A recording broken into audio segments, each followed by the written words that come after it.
그러니까 이제 북한은 처음부터 끝까지 코로나밖에 없어요, 지금. 김정은 머릿속에는. 문제가 뭐냐면 비과학적으로, 비이성적으로 이해한다는 거예요. 실제로 물건에도 네. 쌀을 외국에서 들여와도 그 쌀로 인해 코로나가 퍼질 수 있다고 생각하는 거예요.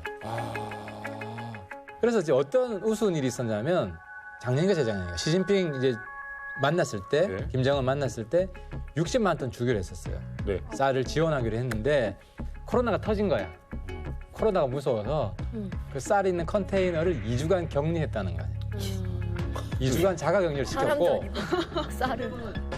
주기로 한 10만 톤, 11만 톤인가가 지금 중국에 있어요. 대련항에.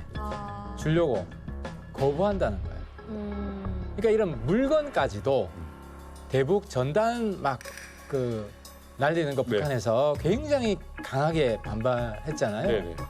우리가 볼 때는 웃긴데, 우스운데 그 전단을 통해서도 코로나가 날라올 수 있다고 생각하는 거죠. 그럴 수도 있겠다. 근데 더 심한 거는 고기를 못 잡게 해요. 맞아요. 왜요? 지금 소금 염전을 못 하게 해요. 바닷물에도 코로나가 섞여 있을 수 있다. 박 의원님 이거는 진짜예요. 그거 나왔어요. 네. 내가 그렇게 보고를 받았다니까? 네. 국정원한테서. 북한에 그게 사실이에요. 네, 사실이에요. 됐어요? 사실이에요.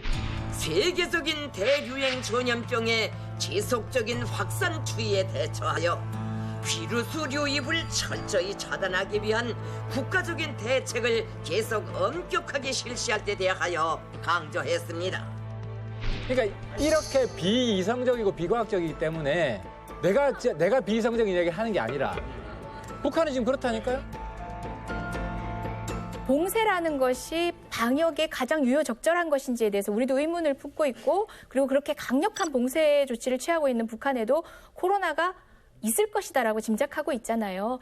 그런 것처럼 우리는 북한의 상황이 같이 연동돼서 공동 방역이 되지 않으면 대한민국의 방역도 어려운 겁니다.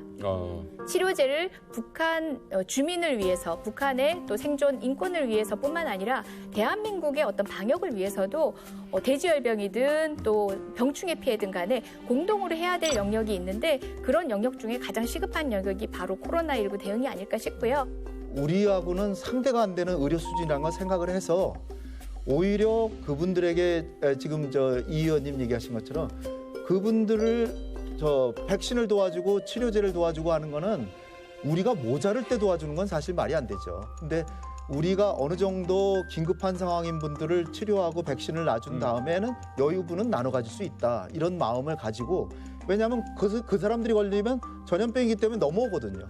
우리를 위해서도 도와줘야 된다. 네. 이런 열린 마음을 가지고 상대를 해야 되지 않을까. 사실 우리도 아직 없어요. 그래, 뭐 우리나라도 백신. 없어. 근데 이제 우리가 예를 들어서 어느 정도 이제 우리가 백신이 확보가 됐고 이제 여유가 좀 생겼습니다. 지원을 해야 됩니까 말아야 됩니까? 저는 반드시 해야 된다고 보죠.